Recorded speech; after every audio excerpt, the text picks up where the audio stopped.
O Rio de Janeiro é uma cidade de beleza inegável, mas também guarda segredos que poucos ousam investigar. Sob suas ruas, morros e construções históricas, há acontecimentos que desafiam a lógica, desaparecimentos sem explicação e presenças que parecem observar cada passo. Nesta viagem pelo desconhecido, você vai sentir o frio na espinha, ouvir histórias que parecem reais demais para serem ignoradas e perceber que nem tudo que existe pode ser explicado. Então, sente-se, respire devagar, escute atentamente e veja se consegue suportar o terror urbano.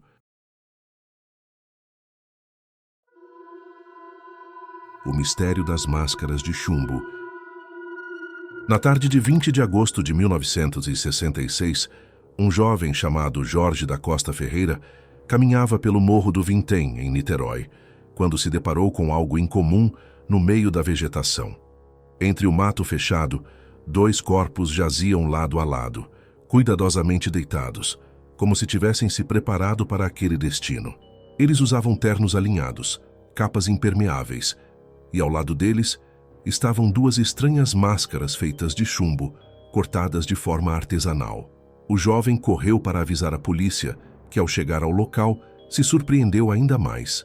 Ao lado dos corpos, havia garrafas de água vazias, um pacote com duas toalhas e um pedaço de papel com uma frase enigmática. 16h30 estar no local determinado. 18 horas ingerir cápsulas, após efeito proteger metais, aguardar sinal, máscara. Quem teria escrito aquilo? E o que significava aguardar sinal? As vítimas foram identificadas como Manuel Pereira da Cruz e Miguel José Viana de Freitas, dois técnicos em eletrônica do interior do Rio de Janeiro. Dias antes, haviam dito às famílias que precisavam resolver um negócio urgente em Niterói. Pegaram dinheiro emprestado, compraram as capas impermeáveis, as ferramentas de chumbo e desapareceram. A investigação levantou uma série de contradições.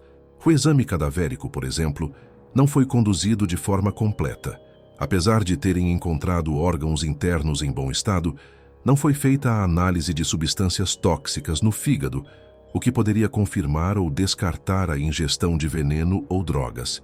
Essa falha deixou o caso ainda mais nebuloso. O enigma se aprofundou quando amigos e conhecidos revelaram que Manuel e Miguel eram fascinados por espiritualismo e ufologia. Eles acreditavam que poderiam entrar em contato com seres de outros mundos ou dimensões através de experimentos eletrônicos. Alguns colegas de profissão relataram que ambos faziam parte de um grupo de cientistas amadores que tentavam captar sinais extraterrestres. As máscaras de chumbo se tornaram o maior mistério. Para que serviriam? Alguns dizem que eram para proteger os olhos de uma luz intensa, talvez de uma nave ou entidade. Outros acreditam que eram símbolos ritualísticos, parte de um processo para atravessar para outro plano de consciência. Havia ainda a hipótese de que fossem necessárias para resistir à radiação de algum experimento clandestino. Com o tempo, novas teorias surgiram. Alguns investigadores independentes acreditam que Manuel e Miguel foram vítimas de um golpe ou de alguém que os manipulou a participar de um ritual suicida. Outros dizem que foram usados como cobaias em experiências secretas de comunicação militar ou até em projetos envolvendo satélites. Moradores do Morro do Vintém contam que, naquela mesma noite, luzes estranhas foram vistas cortando o céu, acompanhadas por um zumbido metálico. Há quem diga que os dois homens realmente receberam um sinal, mas que não sobreviveram ao contato. Décadas se passaram e o caso continua sem solução. Nenhum suspeito, nenhuma explicação definitiva. Apenas duas máscaras frias feitas de chumbo, que repousam como testemunhas silenciosas de uma verdade jamais revelada. Até hoje, o Morro do Vintém carrega essa fama. Quem se aventura por suas trilhas à noite relata sensações de angústia, como se fosse observado. Alguns juram ver silhuetas de dois homens de terno entre as árvores imóveis, como se ainda aguardassem o tal sinal que nunca chegou. O mistério das máscaras de chumbo permanece aberto, desafiando a ciência, a polícia e a lógica. Afinal, Manuel e Miguel foram vítimas de uma conspiração, de suas próprias obsessões, ou conseguiram de fato atravessar o limite entre o humano e o desconhecido? O caso Patrícia Amieiro. Na madrugada do dia 14 de junho de 2008, a engenheira Patrícia Amieiro, de apenas 24 anos, saiu de uma festa com amigos na Barra da Tijuca e pegou o caminho de volta para casa. Jovem, alegre, cheia de planos, ela dirigia seu carro pela Avenida Sernambetiba, em direção a Jacarepaguá. Mas naquela noite, Patrícia nunca chegou ao destino.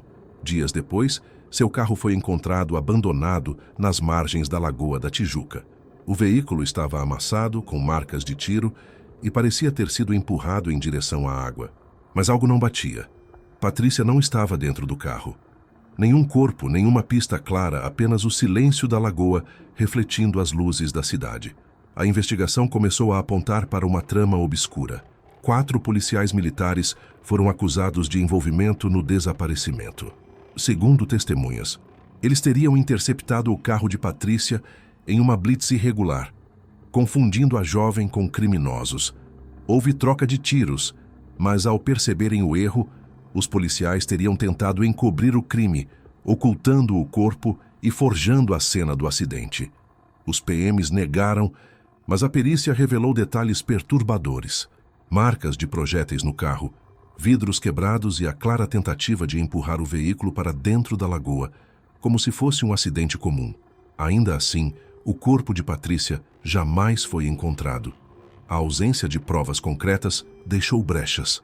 O caso se arrastou por anos nos tribunais, mergulhado em contradições, versões diferentes e documentos perdidos. Para a família, a dor nunca cessou. A mãe de Patrícia passou anos indo até a lagoa na esperança de receber algum sinal da filha. E foi nesse vazio que o mistério ganhou contornos sobrenaturais. Moradores da região começaram a relatar aparições à noite, próximas ao local do desaparecimento. Alguns afirmam ver a silhueta de uma mulher caminhando pela beira da lagoa, de vestido claro, sempre olhando para a água como se procurasse algo. Outros dizem ouvir o barulho de vidros quebrando, ecos de tiros e gritos abafados que parecem se repetir na madrugada. Há quem jure que, em noites de neblina, é possível ver um carro fantasma surgir lentamente da escuridão da pista, para depois desaparecer diante dos olhos atônitos de motoristas. O carro seria o mesmo modelo que Patrícia dirigia naquela noite. Até hoje, o desaparecimento de Patrícia Amieiro é um ferimento aberto na memória carioca. Um mistério que mistura crime, impunidade e a sensação de que há segredos escondidos sob as águas da Lagoa da Tijuca. E quando o vento sopra forte, agitando a superfície escura da lagoa, muitos acreditam que não é apenas a natureza, mas sim o eco de uma jovem que nunca chegou em casa, presa para sempre naquela madrugada sem fim. A ossada encontrada em Petrópolis, Morro da Oficina. Em fevereiro de 2022, a cidade serrana de Petrópolis, conhecida por suas construções históricas e clima ameno, foi palco de um mistério que chocou moradores e especialistas. Após fortes chuvas que provocaram deslizamentos, uma equipe de resgate da Defesa Civil encontrava-se limpando os escombros do Morro da Oficina, quando algo estranho chamou a atenção. Uma ossada humana parcialmente enterrada na lama, escondida entre pedras e troncos caídos. A ossada foi rapidamente isolada e enviada para análise da Polícia Civil. Inicialmente não havia identificação, nem registros de desaparecimento correspondentes. O mistério se aprofundou quando se descobriu que o local não era apenas um ponto isolado da serra, mas uma área historicamente ligada a acidentes e desaparecimentos antigos, casos que nunca haviam sido solucionados. Testemunhas relataram nos dias anteriores à descoberta sombras estranhas e vozes abafadas na região, mesmo durante o dia. Moradores antigos contavam histórias de desaparecimentos misteriosos, de pessoas que subiam o morro para passear e nunca mais voltavam. Alguns afirmavam que à noite o vento carregava sussurros incompreensíveis, como se alguém tentasse se comunicar de um outro plano. A perícia revelou que a ossada pertencia a um indivíduo adulto, possivelmente do sexo masculino, e que já estava no local há anos. Não havia sinais de arma de fogo ou faca, mas a posição em que os ossos foram encontrados indicava que a vítima foi deixada ali intencionalmente, ou escondida por alguém. A análise dentária e genética ainda levou meses e, por um tempo, a identidade permaneceu um mistério. Entre os moradores, as lendas começaram a se misturar com os fatos. Alguns diziam que o morro da oficina era assombrado por espíritos de trabalhadores antigos, que em vida eram explorados nas fábricas da região e, depois de mortos, retornavam para proteger seus territórios. Outros contavam que a área servia como esconderijo de criminosos que atuavam na cidade, desaparecendo pessoas e deixando ossadas em locais escondidos, criando uma marca de terror que se estendia por décadas. No jornal local, a descoberta da ossada gerou grande repercussão. Repórteres entrevistaram moradores que relataram ter visto pegadas estranhas na lama, móveis abandonados e até roupas esquecidas entre as árvores próximas. Tudo isso reforçava a sensação de que algo inexplicável acontecia naquele morro. Com o tempo, a Polícia Civil identificou a ossada como pertencente a um jovem desaparecido da região em 2015, mas o motivo de sua morte e quem o deixou naquele ponto permanecem desconhecidos. Para muitos, isso não foi suficiente para explicar o clima estranho que ronda o local. Moradores e visitantes relatam sensações de serem observados, arrepios súbitos e uma opressão que parece se intensificar ao anoitecer. Alguns evitam passar pelo morro da oficina sozinhos, enquanto outros juram ouvir passos atrás de si ou ver vultos entre as árvores. A ossada encontrada no morro da oficina é mais do que um vestígio de um desaparecimento antigo. É um lembrete de que os segredos do passado podem permanecer escondidos por anos, observando silenciosamente, esperando que alguém descubra a verdade, ou se perca na escuridão do mistério. Cemitério clandestino da Chacrinha. Na zona oeste do Rio de Janeiro, uma região conhecida por áreas urbanas densas e morros pouco explorados, existe um local que poucos ousam mencionar: o chamado Cemitério Clandestino da Chacrinha. Durante décadas, moradores locais começaram a notar que determinadas áreas de mato e terrenos abandonados estavam sendo utilizadas para enterrar corpos de forma irregular, criando um verdadeiro cemitério escondido que a cidade parecia ignorar. O caso ganhou repercussão em 2019, quando denúncias anônimas levaram a polícia até um terreno baldio próximo a uma antiga fábrica abandonada. No local, agentes encontraram diversas ossadas humanas, algumas ainda com vestígios de roupas, sapatos e pertences pessoais. O cenário era aterrador. Ossos espalhados, sinais de tentativa de ocultação e marcas que indicavam que os corpos haviam sido enterrados apressadamente, sem qualquer cerimônia. A investigação revelou que o local era utilizado há anos como ponto de descarte de vítimas de desaparecimentos não solucionados. Muitos corpos pertenciam a pessoas que haviam sumido misteriosamente na Baixada Fluminense e na zona oeste do Rio. Alguns relatos apontavam que jovens adultos, muitas vezes inocentes, desapareciam sem deixar vestígios, apenas para depois serem encontrados anos mais tarde nesse terreno esquecido. Entre os moradores, as histórias começaram a ganhar contornos sobrenaturais. Era comum ouvir sobre sombras que se moviam entre o mato à noite, gritos abafados que ecoavam em meio ao silêncio da madrugada e pegadas que apareciam do nada, levando muitos a acreditar que os espíritos das vítimas permaneciam ali, presas entre o mundo dos vivos e dos mortos. Alguns até afirmam que lanternas e celulares falhavam quando alguém se aproximava do terreno, como se uma energia desconhecida interferisse na eletricidade e na tecnologia. Policiais e investigadores que passaram pelo local relataram uma sensação de opressão, calafrios e um sentimento inexplicável de serem observados. Fotografias tiradas à noite mostravam formas difusas, vultos que não apareciam aos olhos, reforçando o clima de mistério que envolvia o cemitério clandestino. Apesar de tentativas de vigilância, o terreno continuou a ser um ponto de preocupação. Alguns moradores afirmam que pessoas encapuzadas ainda frequentam a área, enterrando objetos estranhos ou realizando rituais que ninguém entende. A conexão entre desaparecimentos, ossadas e essas práticas nunca foi comprovada, mas reforça a fama do local como uma das áreas mais assombradas e misteriosas da Zona Oeste. Para a população local, o cemitério clandestino não é apenas um registro macabro de crimes ou desaparecimentos. Ele é um lembrete constante de que alguns segredos da cidade permanecem enterrados, mas não esquecidos. Quem se aproxima do terreno à noite ouve passos, sussurros e o vento que parece carregar vozes antigas, quase pedindo que alguém desvende a verdade. O cemitério clandestino da Chacrinha é mais do que uma história policial. É um enigma que mistura crime, mistério e sobrenatural, deixando claro que, no Rio de Janeiro, há lugares onde os vivos e os mortos coexistem de forma silenciosa e o perigo pode estar em cada sombra. Relatos sobrenaturais no prédio da Fiocruz.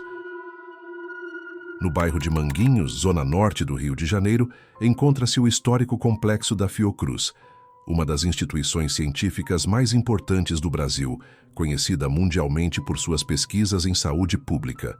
Mas poucos conhecem um lado obscuro desse lugar, um lado que não consta em relatórios nem em livros de história. Relatos sobrenaturais que assombram funcionários e visitantes há décadas. Tudo começou a ganhar atenção nos anos 1980, quando relatos de passos em corredores vazios, portas que se abriam sozinhas e sussurros incompreensíveis começaram a se acumular. Muitos funcionários descreviam uma sensação constante de serem observados, especialmente em prédios antigos do complexo, onde laboratórios e salas administrativas foram preservados desde o século XIX. Alguns relatos mencionam uma mulher vestida de branco caminhando pelos corredores durante a noite, desaparecendo sem deixar rastros.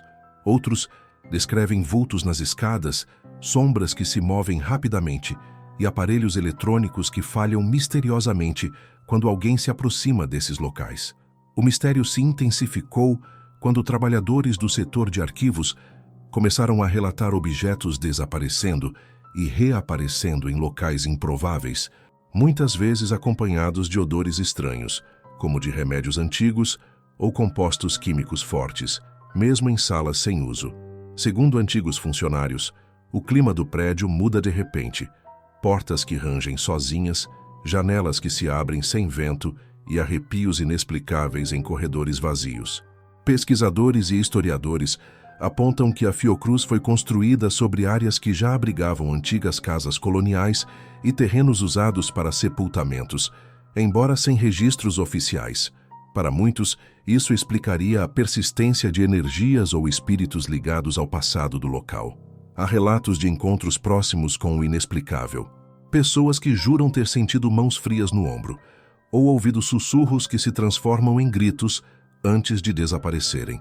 Alguns teóricos sugerem que a atividade paranormal estaria ligada a experimentos científicos conduzidos na Fiocruz ao longo dos anos, como pesquisas com vacinas e vírus que, segundo eles, teriam gerado uma energia residual capaz de interferir na percepção humana.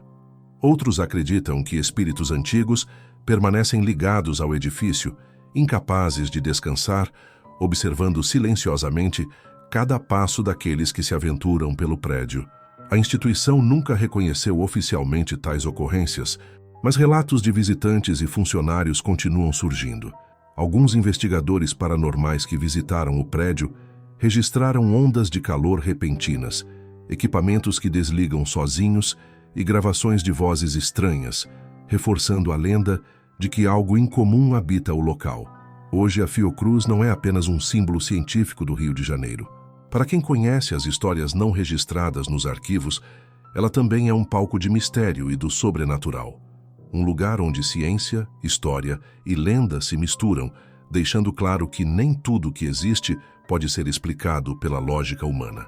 O prédio da Fiocruz permanece em silêncio durante o dia, mas à noite, para aqueles que ousam caminhar pelos corredores históricos, cada sombra, cada sussurro e cada porta rangendo é um lembrete de que o passado ainda caminha entre nós. O que você viu neste vídeo é apenas a ponta do mistério que ronda a cidade. Sob o brilho das luzes e o movimento das ruas, existem segredos que permanecem escondidos, histórias que desafiam a razão e presenças que não descansam. O Rio de Janeiro é lindo, mas também é um território onde o desconhecido espreita a cada esquina, em cada sombra e em cada silêncio. E enquanto houver curiosos para investigar, essas histórias continuarão a nos lembrar de que nem tudo que existe pode ser explicado. Se você sentiu arrepios, prestou atenção nos detalhes e percebeu que algumas respostas simplesmente não existem, então já sabe, o mistério nunca termina e o terror urbano continua.